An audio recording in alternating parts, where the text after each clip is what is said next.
8 and Sweet Memories in Yogyakarta. It celebrated this year was exceptionally joyous as, after a long time, our family decided not just to have a celebration at home or visit relatives the usual way. We want some change, something that could be a new family experience filled with thrill. After a long discussion, while eating ketupat opor on the morning of Lebaran, we eventually decided on a family vacation in Jogja, a beautiful city and its warm people, rich culture, and wonderful natural and culinary attraction. The feelings was right.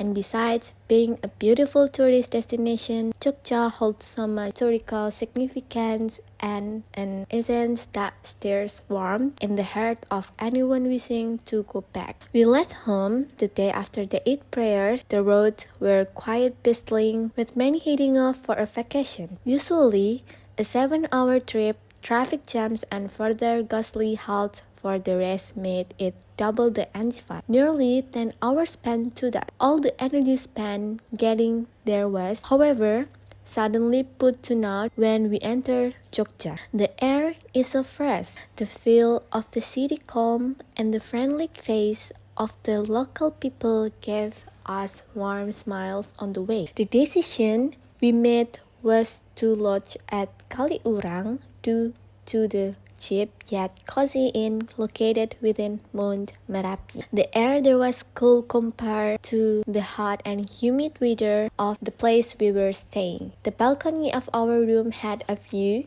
of the towering Merapi peak, its majesty often hidden under the blanket of mist, casting an aura of mystic and calmness over the horizon. That first night at the inn was spent on the terrace of the house, where we brewed ourselves some hot tea and ate refreshments that we had brought from home. The soft breeze from the mountain was shooting. Casual talk, not so elderly jokes, and admiration for the stillness that was so seldom felt amid the dead of the city were being shared. The dim lighting all around the inn only added to that lovely charm of the night. Somewhere in the distance, crickets were back, filling the air for us. My father raised even more louder, telling stories of his own youth in Jogja. Mom would intermittently chime in, making up some of her jokes and teasing that would spread a smile on all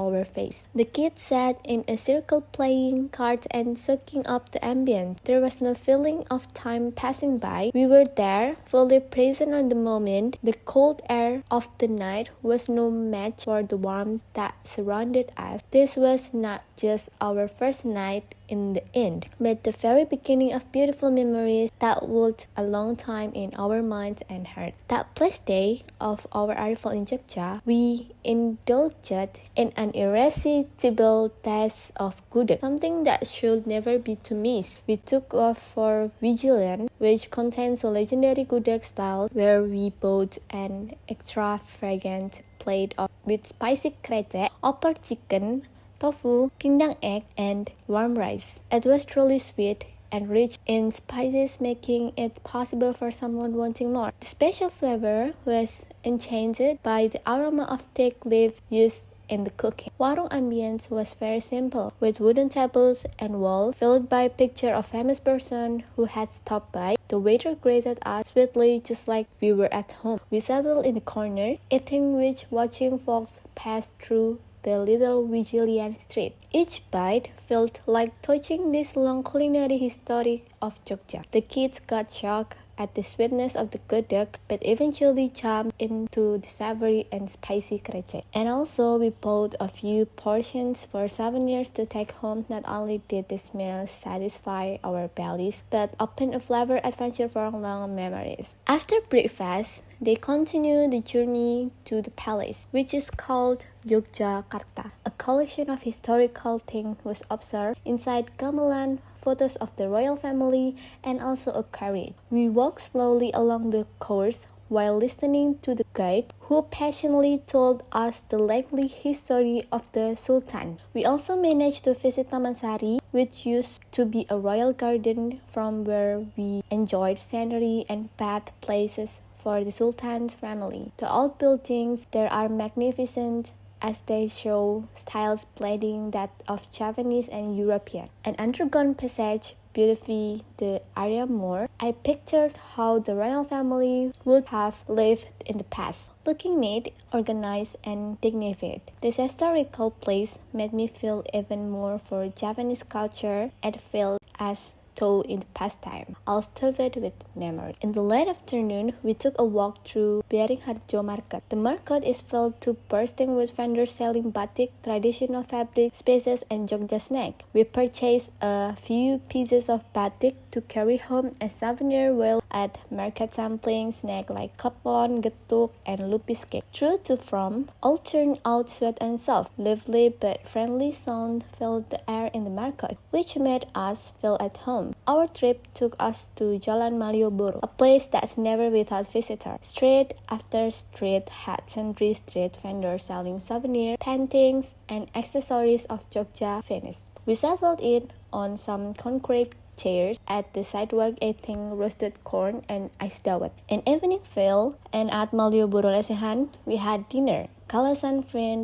fried chicken for this outing. Tender savory meat and a chili sauce that's spicy and refreshing characterized the meal. The ambience is warm and pleasant. Eating dinner under the night sky of Jogja with the bustling street as a backdrop. Our second day commenced with a trip to Prambanan Temple. Although it had been hot, we still felt excited seeing the most extensive Hindu temple currently present in Indonesia. The wall carvings look extremely detailed, with the depiction of the famous Ramayana story. We walked from one temple to another while enjoying the gentle breeze. Not only did we penetrate the beauty of buildings, but also tried to dive into the stories engraved on the relief. Then we had lunch at a simple stall not far away from the temple complex. After a very nice exploration, mango catfish, smoked catfish in a spicy coconut milk sauce is about what we taste there. How spicy, unique, and tasty it was, with warm rice as a complement. From there, after that,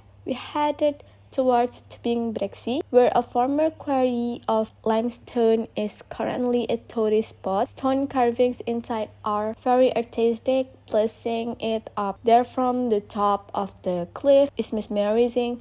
We waited for dark, basked in a golden heat sky, and enjoying tofu wali and young coconut ice. This moment was very peaceful and very nice to treasure. On the third day, we woke up very early to catch the sunrise at Borobudur Buddhist Temple. It took us to live in the dark to go to Magelang, and we arrived when it was still dark outside. It was quite magical with a light mist that added to the atmosphere that morning. As soon as the sun started showing itself behind the mountain, and the fabulous view of the temple started glowing with incredible beauty. We climbed to the top of the temple and sat in silence watching the different colors of the sky, a calming and unforgettable experience. Afterward, we then went downstairs to have breakfast at a stall near the parking area that showed nasi genjot and had the savory gravy served on top. Soft rice cake placed in the end added with egg and crunchy crackers complete the perfection of our morning without any more because of being already fully. Now that we fully fed ourselves, we proceeded with our trip towards Kota Gede, well-known areas as the center of silver craft. There we visited a silver workshop where the makers of the jewelry could be witnessed to the seller their works firsthand. The craftsmen were painstaking and patient, showing us their skills in shaping metal into works of art. The place of Kota Gede becomes quiet with its old Japanese style house that are still well kept. We wandered through the shady alleyways, breathing in the traditional atmosphere that's increasingly rare in the bigger city. We also bought some silver rings and brooches as reminders, not only because of their beautiful shape, but because of the experience itself. We wended our way into Prawirotaman in late afternoon, a place for artists and probably merciful enough to be famous among foreign tourists. We entered a quiet retro cafe for streaming coffee and bapia. The place is cozy yet splashed with artwork. We sank into the couch to sip in our coffee while recounting our experiences in Jogja. It was a simple yet unforgettable afternoon. Then came the darkness, marking the end of our last night in Jogja as we moved into Kidul Square. We tried to wend our way through two wind banyan trees with our eyes shut that night, and alleged with granting trick if one success in doing that. It sounds like a game to us, but it was not easy. We all laughed as one by one we strayed from the course. After that, we had satay klatak, that is goat satay grilled over iron bars and seasoned it with nothing but salt. Unpretentious but delicious. We ordered goat tongseng on top with a flavor that would knock you off your feet. A perfect nightcap of dinner. The next day was spent in packing to prepare for return home. Leaving Yogyakarta was hard. The city has its atmosphere eternally making me long for it. We talked a lot along the way home about our vacation experiences, interesting place we visited, and delicious food that we taste. Yogyakarta is more than just a tourist destination. It has a flavor that kept on calling us back. Sweetness in the morning, gudeg tingling spicy, manggut lele, warmth in the night, wedang ronde, all mingled with the togetherness we enjoyed this vacation. This 8th vacation was more than just escape for a regular life. It was a time to rekindle family bonds amidst traveling, eating together, and enjoying nature's beauty and culture. Affinity with parents and siblings who exchanged stories, listened to one another, and cared for another. Jogja taught us the meaning of living in the moment, cherishing those moments, and celebrating togetherness. My realization that a part of my heart will always remain there. Far away are my body, and another part was true as I walked out of the city and beyond its borders. All the charm bestowed upon her will always interweave Yogyakarta spirit into the fabric of our cherished memories for the rest of our life. The spirit of that vacation still carries on in our daily conversation. Each room of the house was suddenly filled with memories of the little moments we shared. Dad would leave out of nowhere to play Japanese keroncong songs from his cell phone just as we had breakfast at a stall near Borobudur Temple. Mom trying cooking her own version of gudeg. It couldn't hold a candle to the one we had in Vigilant, but the smell wafting through the kitchen was pure Jogja. My brother and I would pull out our vacation photos just to laugh about how we tried to walk past the twin banyan trees in Kidul Square. To this day, that soft, cool, quiet night in the Kaliurang Lodge comes back to us, lending some oxygen to our being city slick. Of all the moments we experienced in Jogja, perhaps the most memorable. Now, whenever I hear the word Yogyakarta, it's not just image of Malioboro or Prambanan Temple that come to mind, but also the feeling of calmness that comes over me when I remember our time there. Jogja is not only a temporary stopover, but also a part of our family story that we will always remember. Hopefully, one day we can return there, whether with new plans, different experience, or even more family members. But one thing is for sure, we will return with more open heart, ready to accept all the beauty and new lessons from the city